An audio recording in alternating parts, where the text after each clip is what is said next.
кино үзэн суугтаа тавтай марил. Өнөөдөр та бүхэндээ 2018 онд нээлттэй хийсэн кино ревю захын тоглосон Reflex буюу хуулбарууд нэртэй киног ярьж өгнө. За, тоглон сууж таалан болгоно.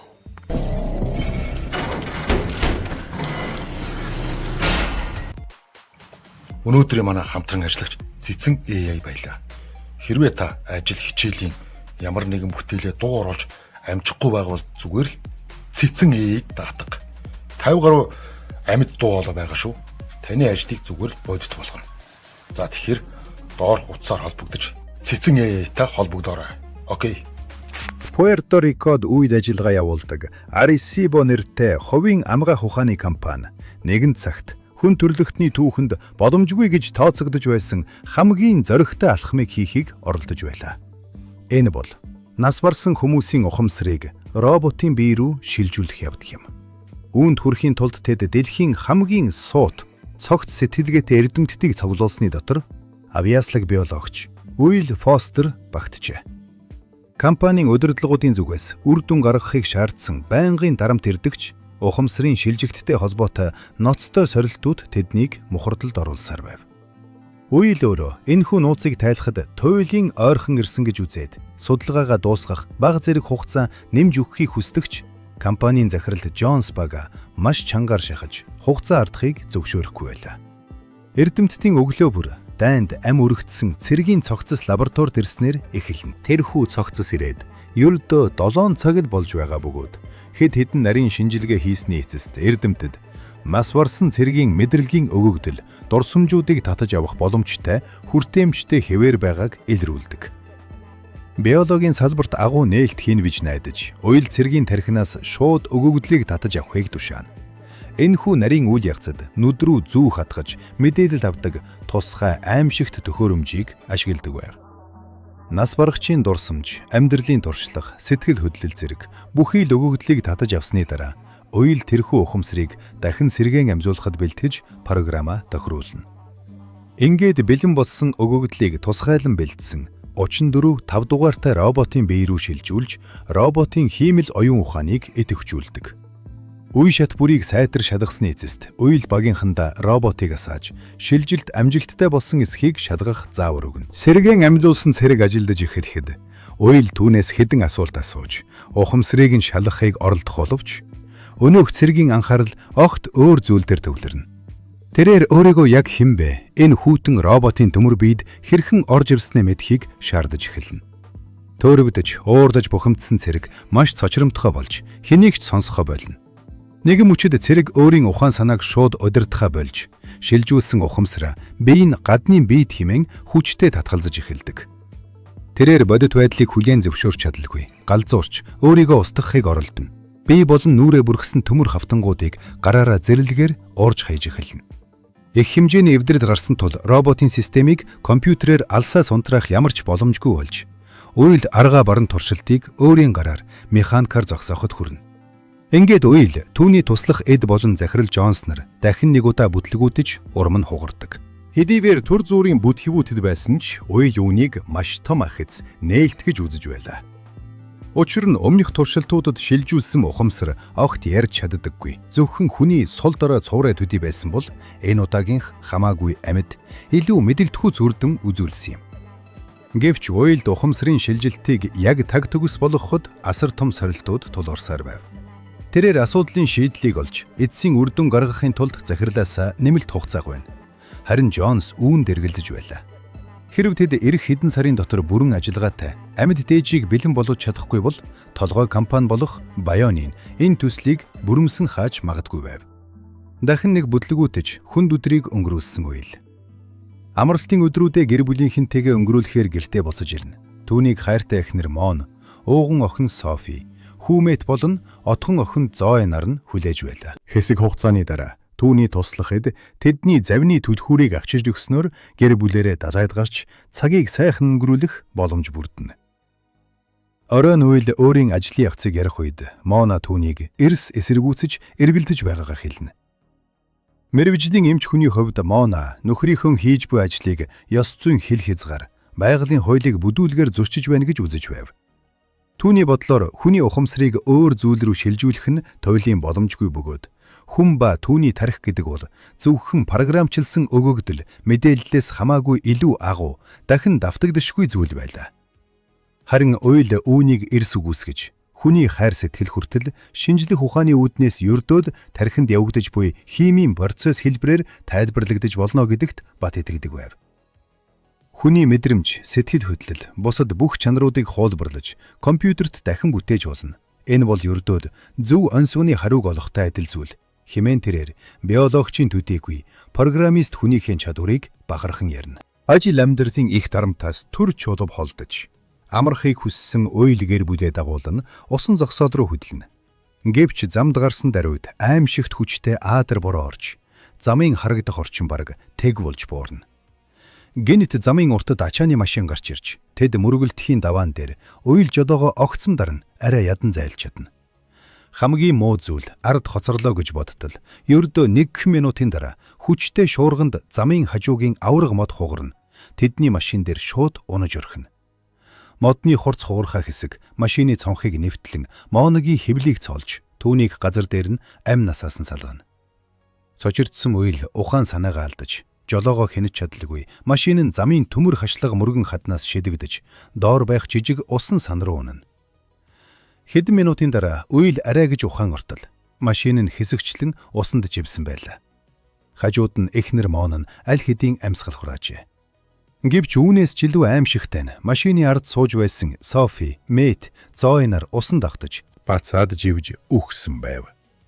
Сөхрөнгөө барж солиорох шахсан уйл хүүхдүүдийнхээ амьгүй цогцсыг машинаас нэг нэгээр нь татан гаргаж эрэг дээр зэрэгцүүлэн хэвтүүлнэ.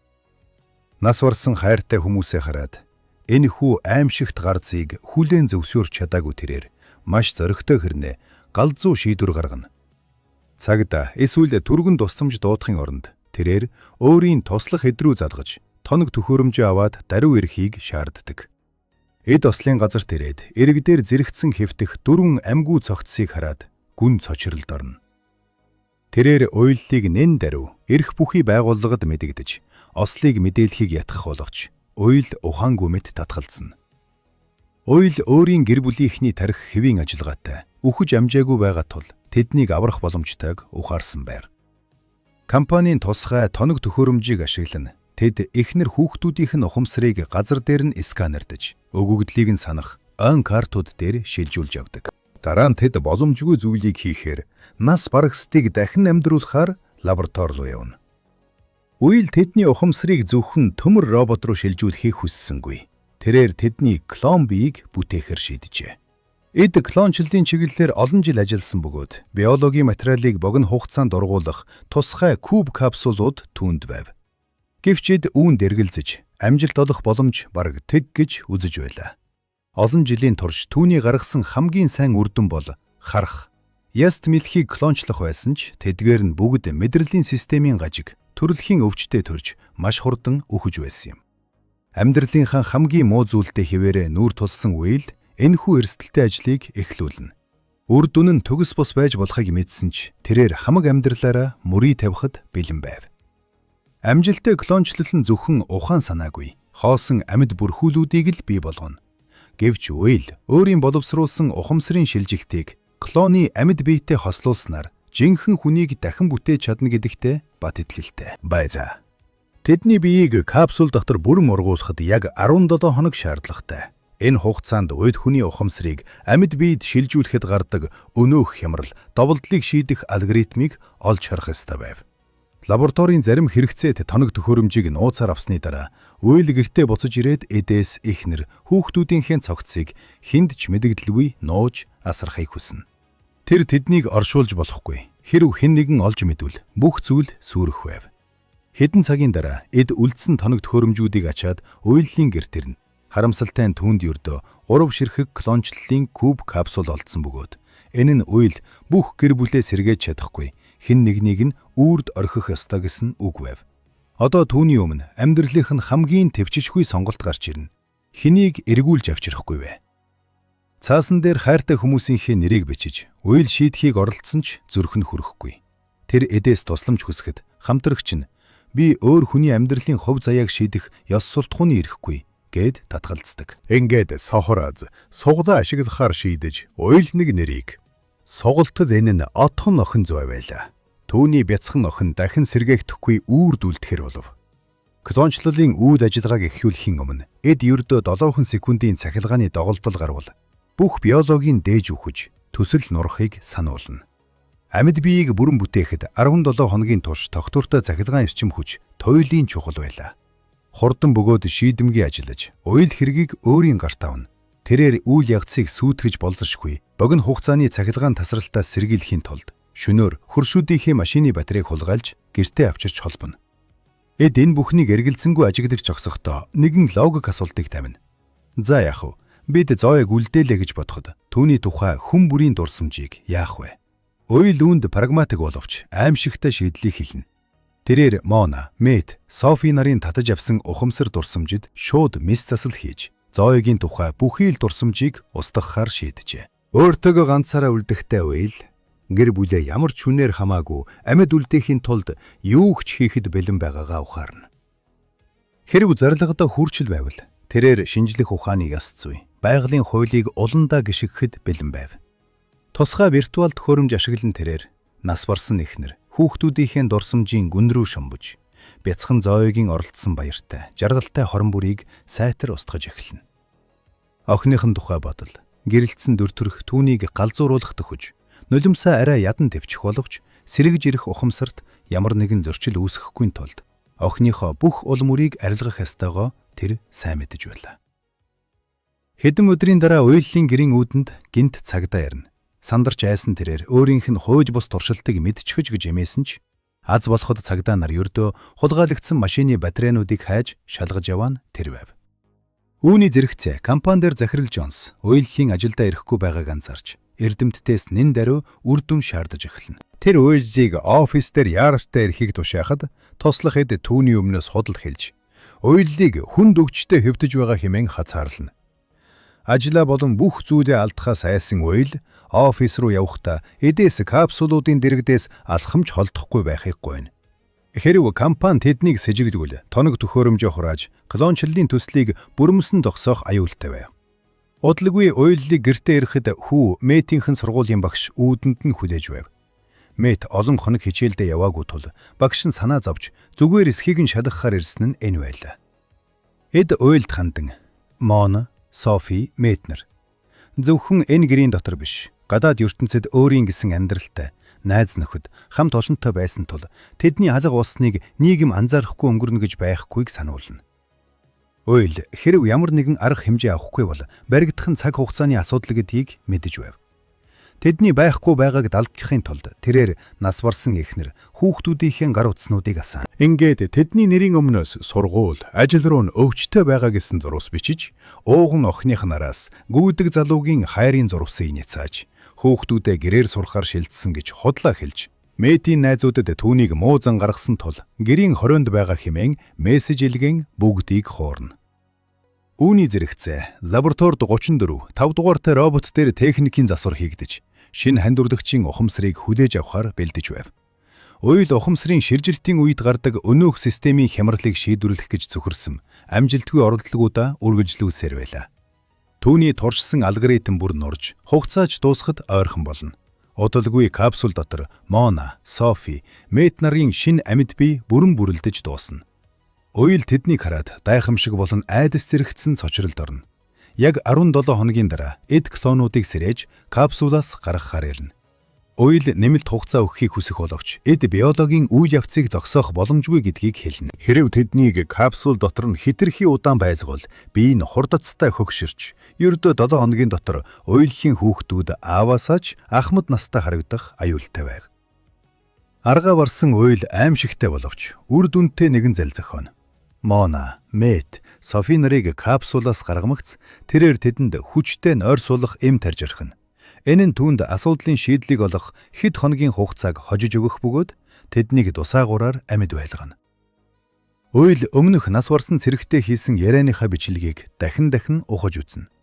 Тэрээр системийн алдааны шалтгааныг олж чадахгүй. бүх зүйл найдваргүй мэт санагдаж гэр бүлээ үнэхээр үүр далдснаа хүлээн зөвшөөрөхөөс өөр аргагүй болох вэ гэж айж эхэлнэ. Яг энэ үед захирал Джонс залгаж лабораторид яаралтай эрхийг шаардна. Уйл явахынхаа өмнө Монигийн тархинд тарилга хийх үед түүний гар хүрэхэд Монигийн тархи хариу үйлгээд үзүүлж байгааг анзаарна. Энэ хүү гинтийн ойлголтын агшинд тэрээр өөрийн хийсэн бүх алдаагаа олж харж, эдрүү залгаж, клончлолын процессыг эцэслэхийг хүснэ.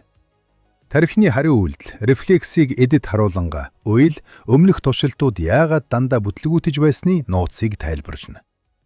Хүний тархи роботын төмөр биед шилжих үедээ өөрийн жинхэнэ амьд бие, зүрхний цохилт, дотоод эргэлтнүүдийн импульсийг мэдрэхгүй байсан тул эсэргүүцэж байжээ. Тархи ердийн рефлексийн хариугаа авч чадахгүй байгаадаа сандарч, оюун ухааныг солиоролд хөдөлж, системийг нураадаг байж. Харин шинээр бүтээсэн клоны амьд биед энэ асуудал үүсэхгүй. Учир нь ухамсар нь яг өөрийнх нь амьд биед эргэж ирж байгаа хэрэг юм. Онлоо батлахын тулд Уйл эд хоёр Моник сэрэнэ. Хэдэн секундын турш түүний бие шилжигтийг эсэргүүцэж хүчтэй чижирхээсэн ч удалгүй бүх зүйл тогтворж тэр хэвийн байдалд орно.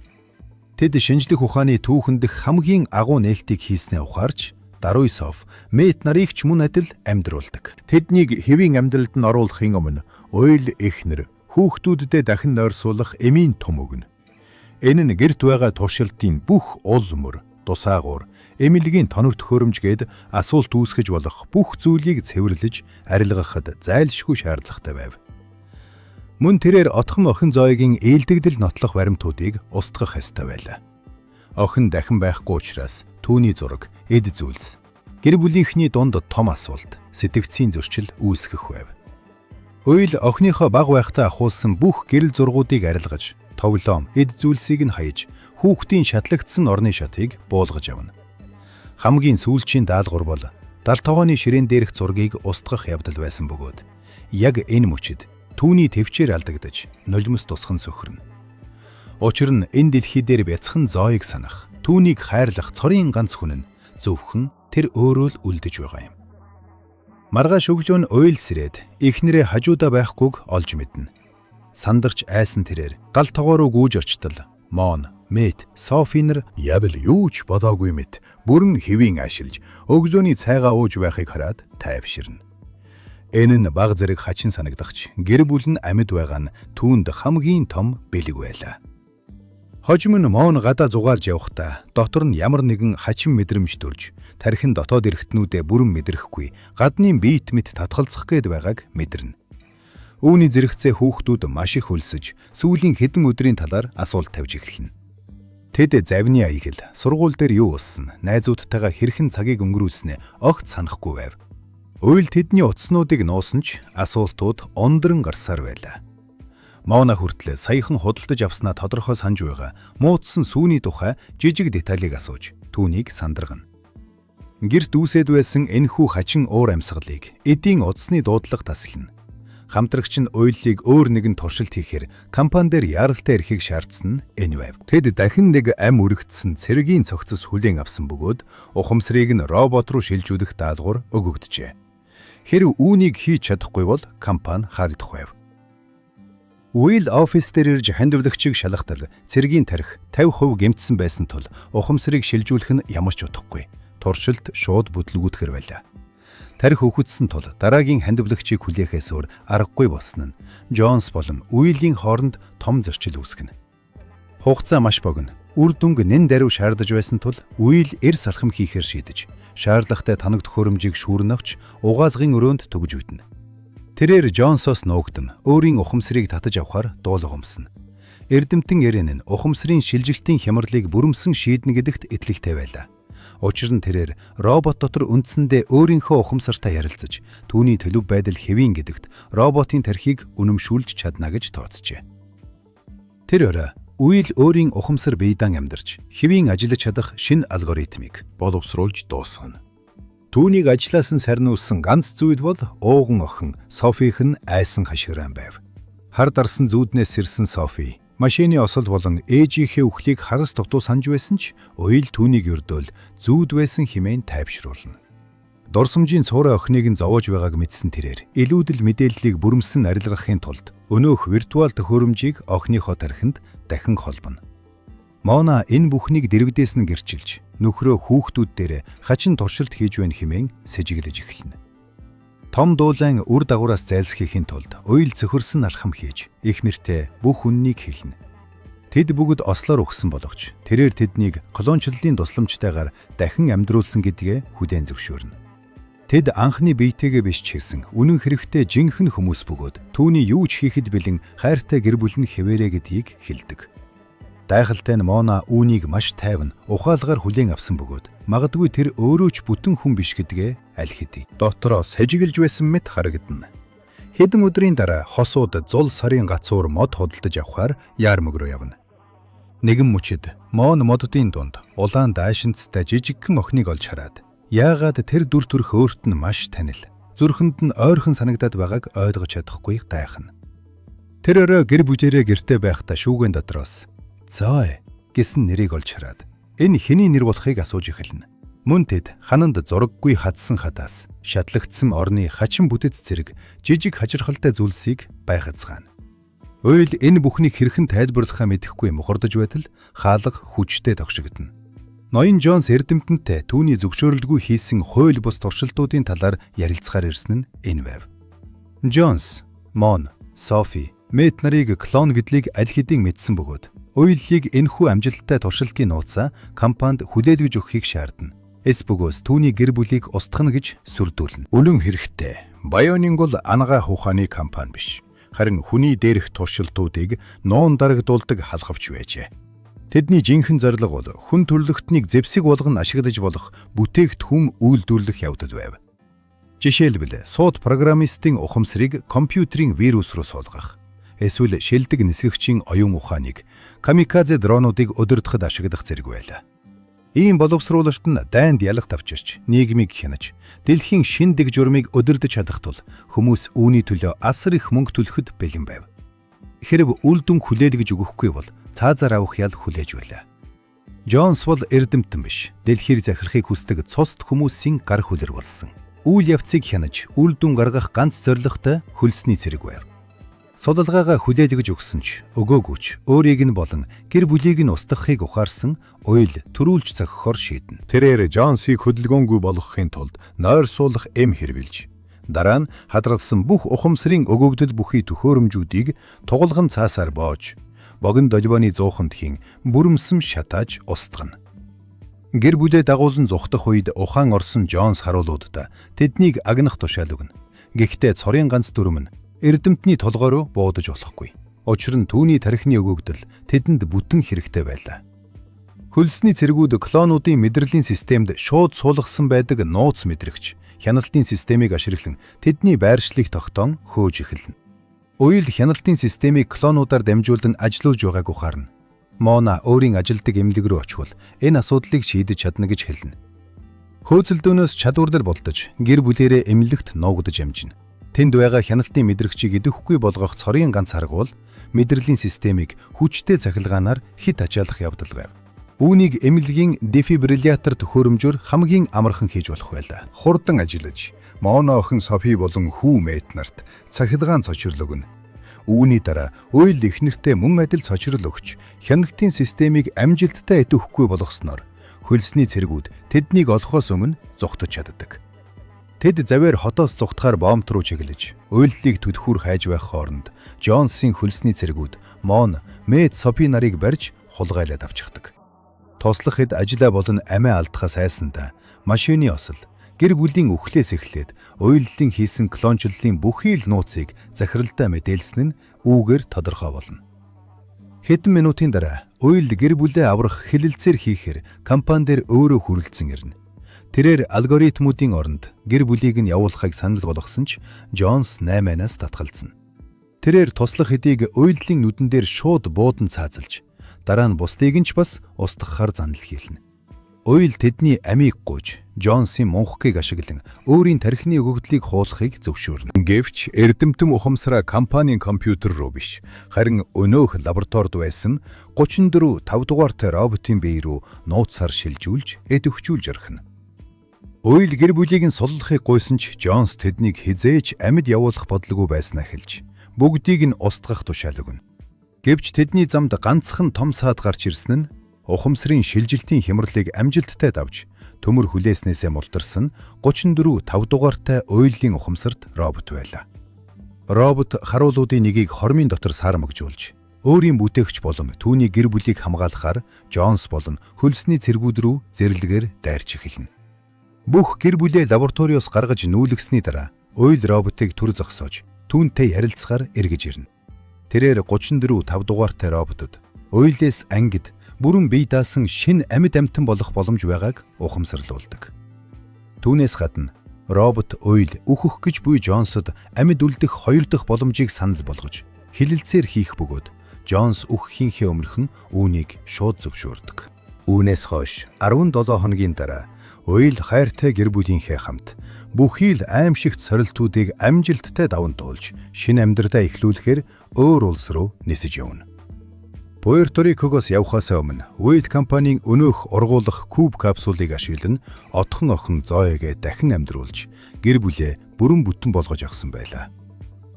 Энэ хооронд Пуэрто Рикод үлдсэн робот Уйл болон клон Джонс нар хамтран амьдралын хугацааг уртасгах ба хүний клончлол нэртэй асар их ашиг орлоготой шинэ нууц бизнесийг эхлүүлсэн байв.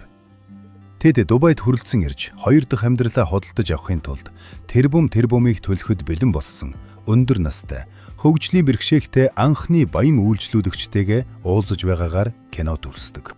За өнөөдрийн кино таалагдав. Бас л гоё кино байгааз. Хамтран ажилласан цэцэн AI-да баярлалаа. Дараагийн киногт түр баяртай.